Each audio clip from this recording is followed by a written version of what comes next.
مجھے نہیں لگتا کہ میرے جیسی قسمت کسی بھی عورت کی ہوگی، اور ایسی قسمت کسی کی ہونی بھی نہیں چاہیے۔ میں اپنے خاندان کی سب سے خوبصورت لڑکی تھی، اور مجھے اپنے ایک کزن سے بہت زیادہ محبت تھی جو کہ فوج میں تھا۔ میں اس سے بہت پیار کرتی تھی اور وہ بھی مجھے پسند کرتا تھا، لیکن کبھی ہماری آپس میں بات نہ ہوئی تھی، یہاں تک کہ بس ایک دوسرے کو سلام بھی کیا تو صرف دور سے ہی۔ پر ہمارے ماں باپ نے سمجھ لیا تھا کہ بچے ایک دوسرے کو پسند کرتے ہیں۔ میرے بابا اس دنیا میں نہیں تھے، میری ماں تھی اور اس کے گھر میں اس کی ماں نہیں تھی، صرف بابا تھے۔ وہ بھی بہت زیادہ بیمار تھے۔ ہمارا خاندان ہمیشہ سے ہی اس ملک کی خدمت کیا کرتا تھا، یہی وجہ تھی کہ ہمارے بہت سے لوگ اس ملک کی خدمت میں شہید ہو چکے تھے۔ میرا اپنا بھائی بھی شہادت کا جام نوش کر چکا تھا۔ مجھے افضل سے بہت محبت تھی، وہ آرمی میں تھا۔ ہمارے ماں باپ نے ہمارا رشتہ پکا کروا دیا اور ہماری شادی ہو گئی۔ میں بہت زیادہ خوش تھی، اتنی خوش کہ بتا بھی نہیں سکتی۔ جس سے محبت کی تھی وہی مجھے مل گیا، اس سے زیادہ خوشی کی بات اور کیا ہوگی۔ اسی طرح دن گزرنے لگے۔ وہ ہمیشہ ہی باہر رہتا تھا، کبھی کبھی آتا تھا۔ گھر میں اس کی ایک بہن تھی اور ایک بابا۔ میں اس کا ہمیشہ انتظار کرتی رہتی۔ کوئی عید، کوئی تہوار ہوتا اور وہ نہ ہوتا تو مجھے خوشی نہیں ہوتی تھی، لیکن جیسے ہی وہ گھر میں داخل ہوتا میرے لیے عید کا ماحول بن جاتا تھا۔ میں تیار ہوتی، سجتی سنورتی، اپنے شوہر کے لیے دل سے اپنے آپ کو سجاتی تھی، سب سے خوبصورت جوڑا پہنتی تھی۔ پھر ہم لوگ جو وقت ساتھ گزارتے ہیں وہ بہت ہی خوبصورت ہوتا تھا۔ پر پھر میری اس خوشیوں بھری زندگی میں ایک دکھ نے ڈیرے ڈال دیے۔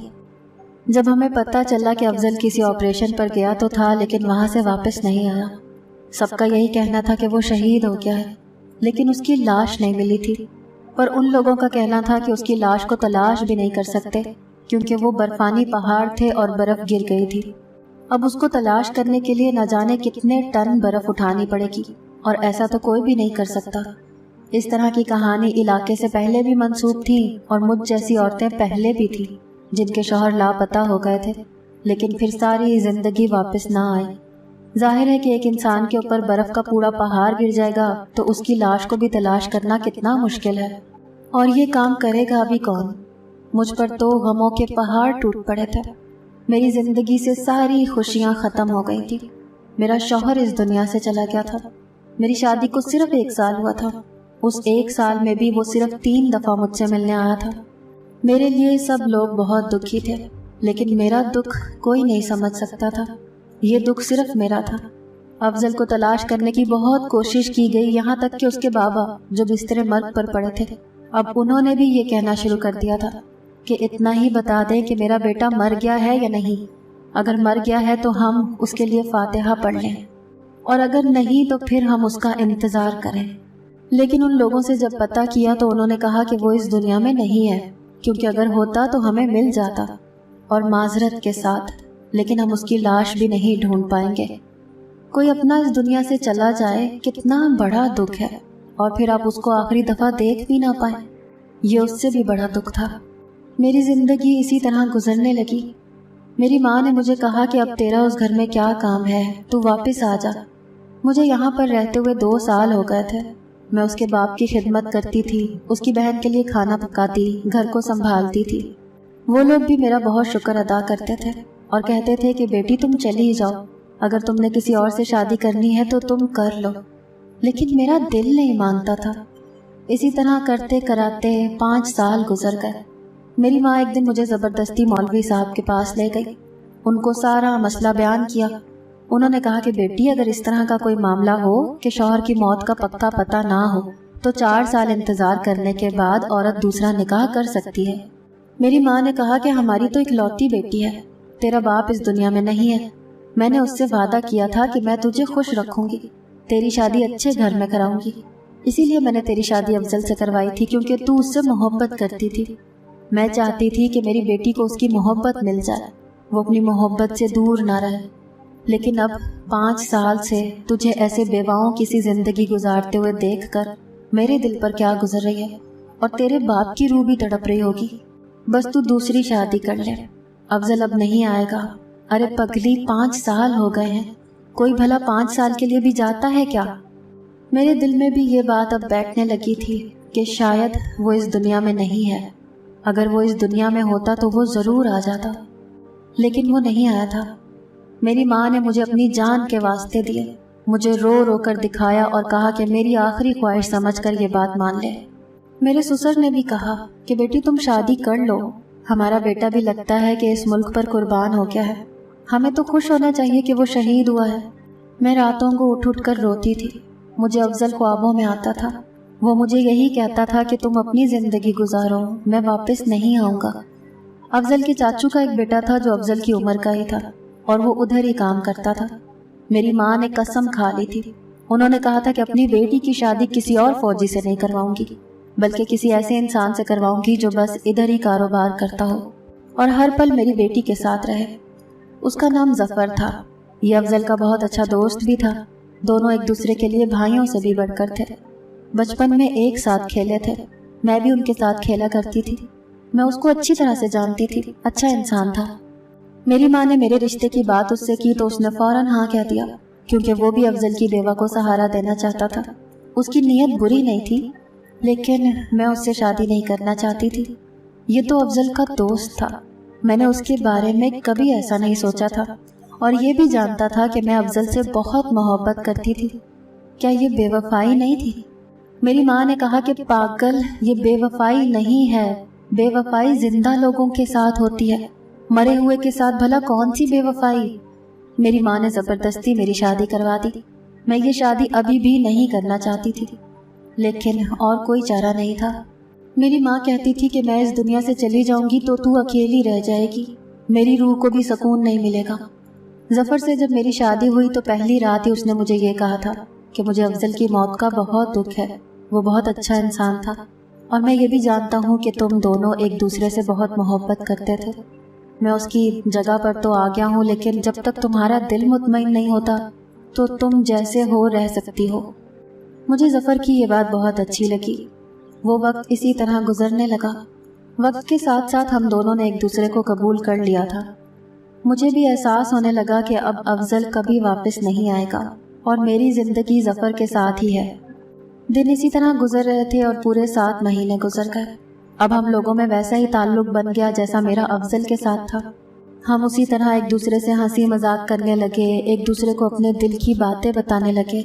वो भी मुझसे बहुत सारी बातें करता था कि आज मैंने ऐसा किया, आज इतने गाहक आए, मैं आगे ये करना चाहता हूँ, मैं घर के लिए कोई अच्छी सी चीज़ लेना चाहता हूँ। उसने मेरे लिए सोना भी बनाया था, क्योंकि हमारी शादी तो इसी तरह हुई थी कि बस निकाह की रस्म हो गई। पर उसने कहा कि तुम मेरी बीवी हो, मैं चाहता हूँ कि तुम्हारी कलाइयाँ खाली ना रहें। उसने मेरे लिए सोने की 2 चूड़ियाँ भी बनवाई थी और उसने कहा था कि उनको मुझे हमेशा पहन कर रखना है।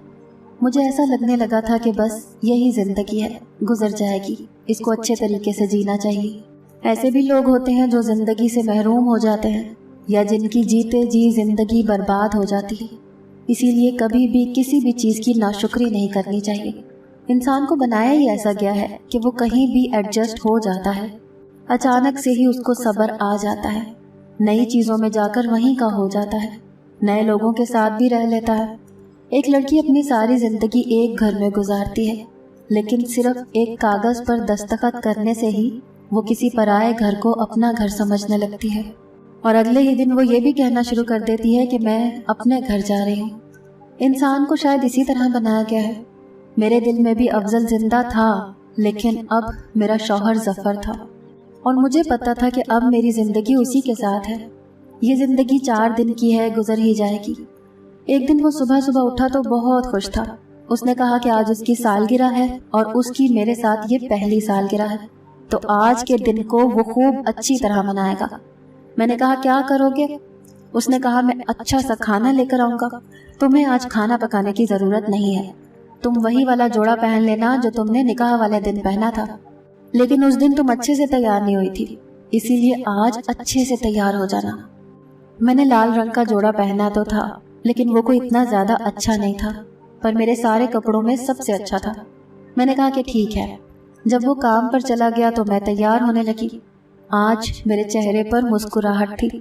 मुझे ऐसा लग रहा था कि अब कहीं जाकर मैंने जफर को अपना शौहर कबूल कर लिया है और अब मुझे भी उससे मोहब्बत होने लगी है। जब अचानक दरवाजे पर दस्तक हुई। मैं भी पूरी तरह से तैयार नहीं थी। میرے بال کھلے ہوئے تھے۔ میں نے کہا وہ شاید جلدی آ گیا، شاید کوئی چیز بھول گیا ہوگا۔ جب میں نے جا کر دروازہ کھولا تو میرے قدموں تلے سے زمین نکل گئی، کیونکہ سامنے کا منظر میرے لیے بہت ہی زیادہ عجیب اور حیران کن تھا۔ سامنے ظفر نہیں بلکہ افضل کھڑا تھا۔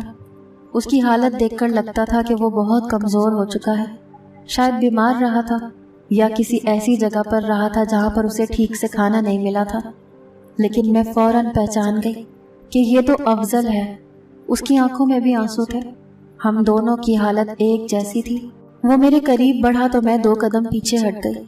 مجھے یاد آ گیا کہ اب تو میں ظفر کی بیوی ہوں، اس کی نہیں۔ لیکن یہ کیا ہو گیا؟ اس نے کہا کہ کیا بات ہے، مجھ سے دور کیوں بھاگ رہی ہو؟ میں اتنے سالوں بعد آیا ہوں اور تم مجھ سے دور بھاگ رہی ہو۔ تمہیں پتہ ہے میں کہاں تھا، کتنی مشکل سے تم تک پہنچا ہوں، پر تم یہاں کیا کر رہی ہو؟ تم ظفر کے گھر میں کیا کر رہی ہو؟ میں تمہارے گھر گیا تھا، تمہاری ماں وہاں پر نہیں تھی، پر سامنے والوں نے مجھے بتایا کہ تم یہاں پر ہو۔ میں نے کہا اندر تو آؤ، بیٹھو تو صحیح۔ مجھے سمجھ نہیں آ رہا تھا، میری حالت عجیب ہو رہی تھی۔ ایسا لگتا تھا کہ کوئی زندہ رہنا چاہتا ہے اور اب اس کے سامنے موت آ کر کھڑی ہو گئی ہے، جبکہ پہلے وہ موت مانگتا رہا ہے۔ اس نے مجھے بتایا کہ وہ بڑے برے حالات میں تھا۔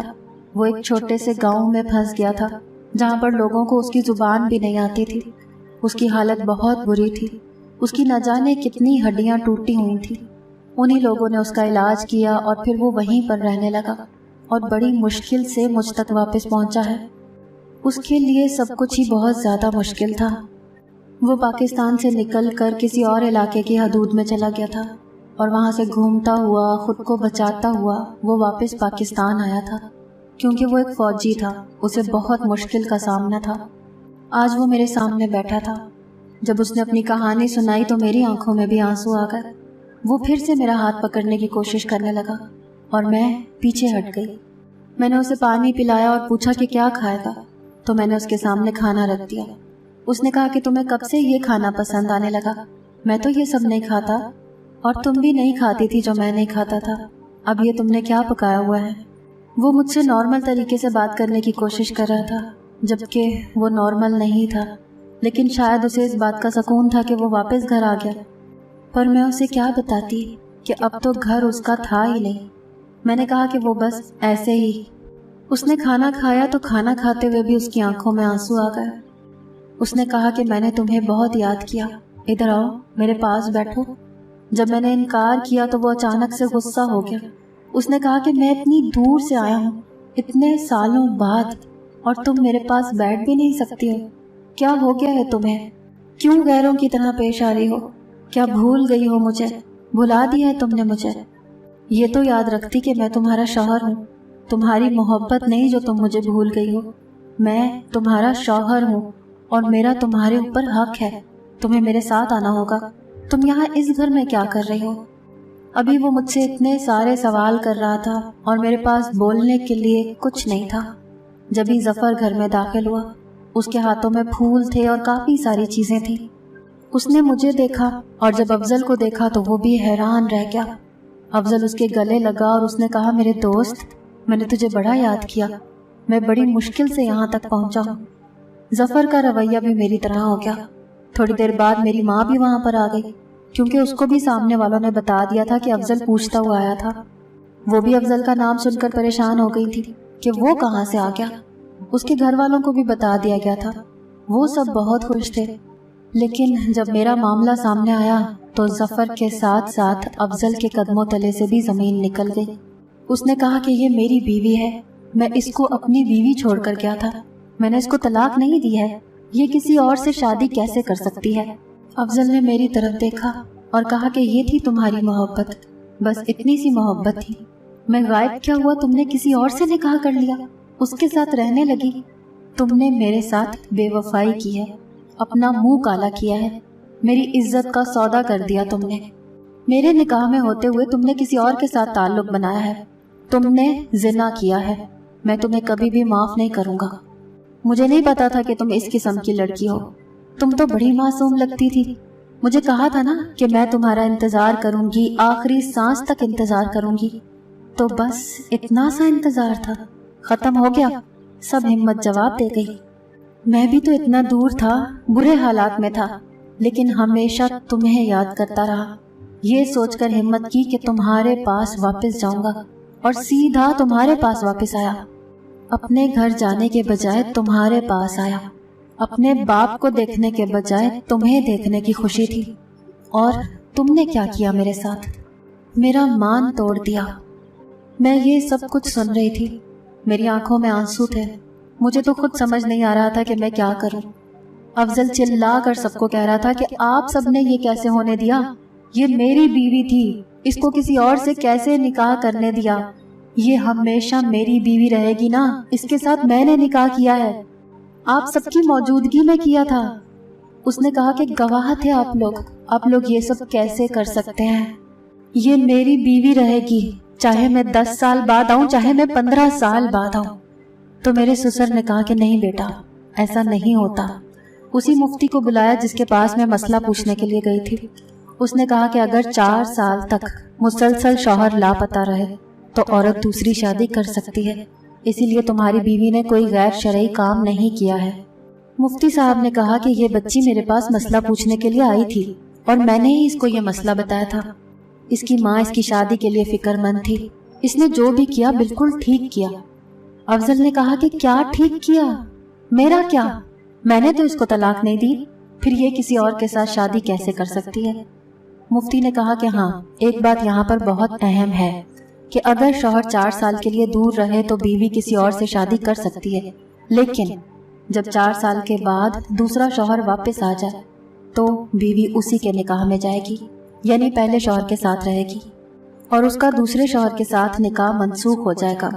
यानी कि अफजल तुम ही इसके शौहर हो और जफर अब तुम्हारा इसके साथ कोई निकाह नहीं है। यही शरई मसला है और यही शरीयत का हुक्म है।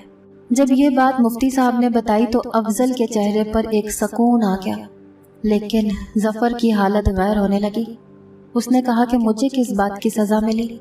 मेरे साथ ये सब कुछ क्या कर दिया आप लोगों ने? ऐसा नहीं हो सकता। मुफ्ती साहब ने कहा कि ऐसा हो सकता है क्योंकि वो उसका पहला शौहर है और उनका निकाह फिर से बहाल हो गया है। जब मेरी माँ मुझे मुफ्ती साहब के पास लेकर गई थी तब उन्होंने मुझे आधी बात बताई थी। वो पूरी बात बताना चाहते थे पर मेरी माँ ने उन्हें अपनी बातों में लगाकर बात को घुमा दिया था और वो भी शायद बताना भूल गए थे।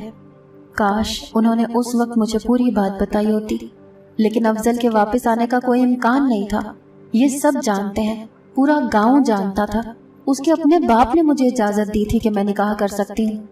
मैंने 5 साल उसका इंतज़ार किया था। 4 साल तक इंतज़ार करने का हुक्म इस्लाम देता है। मैंने तो 5.5 साल उसका इंतज़ार किया, लेकिन वो तब भी वापस ना आया तो मैं क्या करती?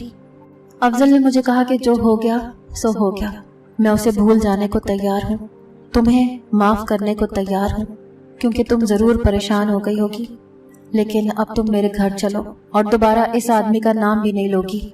मैं जैसे ही जाने लगी जफर ने मेरा हाथ पकड़ लिया और कहा कि ऐसे कैसे, ये मेरी बीवी है, ये मेरे साथ रहेगी। वो दोनों लड़ने झगड़ने लगे। मुझे ऐसे लगने लगा कि मैं कोई चीज हूँ जिसके लिए 2 बच्चे आपस में झगड़ा कर रहे हैं। सब ने जफर को समझाया कि अब तुम्हारा इसके ऊपर कोई हक नहीं है, तुम एक तरफ हट जाओ। मैं अफजल के साथ चली गई, वो मुझे अपने घर ले गया। मेरी हालत कुछ अजीब सी थी, मुझे कुछ समझ नहीं आ रहा था। उसने कहा क्या हो गया है तुम्हें? तुमने मुफ्ती साहब की बात नहीं सुनी? मैं ही तुम्हारा शौहर हूँ, फिर तुम मुझसे दूर क्यों भाग रही हो? तुम्हें बड़ा शौक था ना फतवे लेने का, इस्लाम के ऊपर अमल करने का, कि 4 साल तक शौहर वापस नहीं आया तो चलो शादी कर लेती हूँ।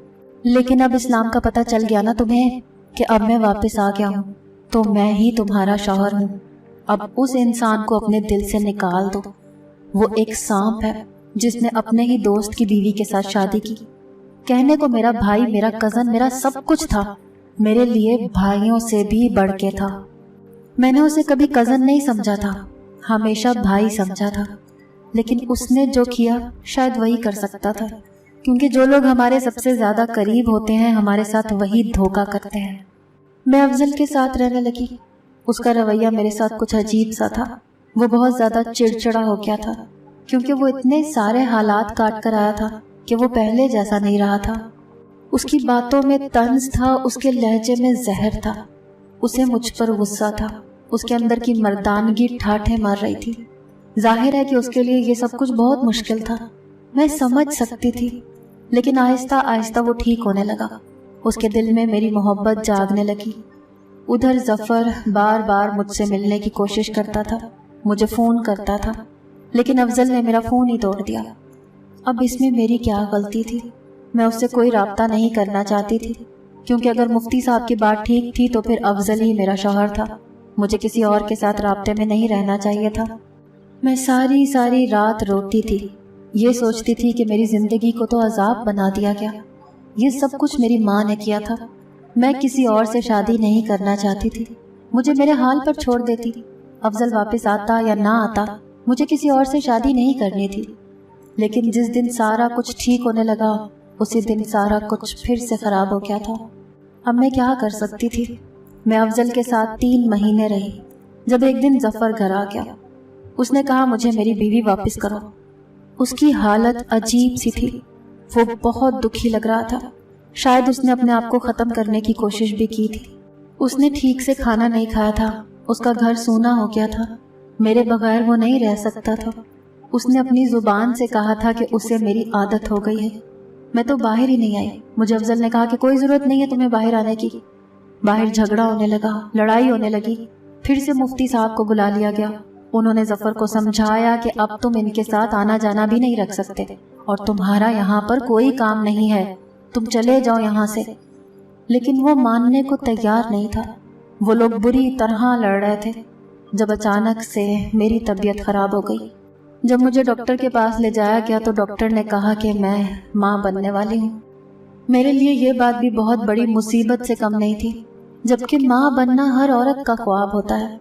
लेकिन इस बच्चे का बाप कौन था ये मुझे नहीं पता था। मैं जफर के साथ रह रही थी, हमारी ज़िंदगी अच्छी गुजर रही थी और 2-2.5 महीने से मैं अफजल के साथ रहने लगी थी। डॉक्टर के मुताबिक मेरा हमल भी इतना ही था, 2.25 महीने बताए जा रहे थे। इसका मतलब कि इस बच्चे का बाप कौन था ये अभी तक किसी को भी नहीं पता था, और ये तभी पता चल सकता था जब बच्चा इस दुनिया में आता। अफजल और जफर में फिर से लड़ाई होने लगी। जफर ने कहा कि उसकी कोख में मेरा बच्चा है और अगर तुमने अपनी बीवी को रखना है तो रखो, लेकिन बच्चे को मैं ले लूंगा। मेरे शौहर यानी अफजल ने कहा कि बच्चा भी मेरा है और बीवी भी मेरी है, तुझे कुछ नहीं मिलेगा। मैं तुझे जान से मार दूंगा अगर तूने मेरे घर में कदम रखा या मेरी बीवी का नाम भी लिया। अफजल बार बार मेरा नाम लेने लगा। उन दोनों की लड़ाई शिद्दत इख्तियार कर गई, हाथापाई पर उतर आए। मैं चिल्ला चिल्ला कर रो रही थी।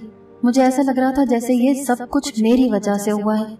मुझे मेरे ससुर ने भी ताने देना शुरू कर दिए, मेरी नंद ने भी, कि तुम्हारे लिए 2 भाई आपस में लड़ रहे हैं। ये तो एक दूसरे की जान थे, एक दूसरे को जरा सा भी दुख नहीं पहुंचा सकते थे, और आज कैसे एक दूसरे के लिए दुश्मनों से भी बढ़कर हो गए हैं, सिर्फ तुम्हारी वजह से। तुम्हें ही शौक चढ़ा था शादी करने का, पहले शौहर की बीवी बनकर बैठना था ना। मोहब्बत के तो बड़े दावे करती थी। डॉक्टर ने कहा था कि जब तक बच्चा इस दुनिया में नहीं आता तब तक हम नहीं बता सकते कि इसका बाप कौन है। जफर ने पहले ही कह दिया था कि बच्चा मेरा है और जैसे ही बच्चा इस दुनिया में आएगा मैं उसे लेकर चला जाऊंगा। उसने कहा था कि मुझे तुम्हारी भी कोई परवाह नहीं है, बच्चा तुम्हारे बगैर रह लेगा, मैं उसे माँ और बाप दोनों का प्यार दे दूंगा। मैं परेशान थी कि कहीं ये सचमुच मेरे बच्चे को ना ले जाए। और उधर अफजल ने एक अजीब सी बात कर दी। उसने कहा कि अगर ये बच्चा जफर का है तो फिर हम ये बच्चा उसको दे देंगे। दोनों सूरतों में ही मुझे मेरे बच्चे से दूर करने की साजिशें हो रही थी। मेरे दिल पर क्या गुजर रही थी ये सिर्फ मैं जानती थी। अगर मेरी कोख में ये बच्चा ना होता तो मैं अभी तक खुदकुशी कर लेती। मुझे जफर ने किसी और नंबर से एक वॉइस मैसेज भेजा।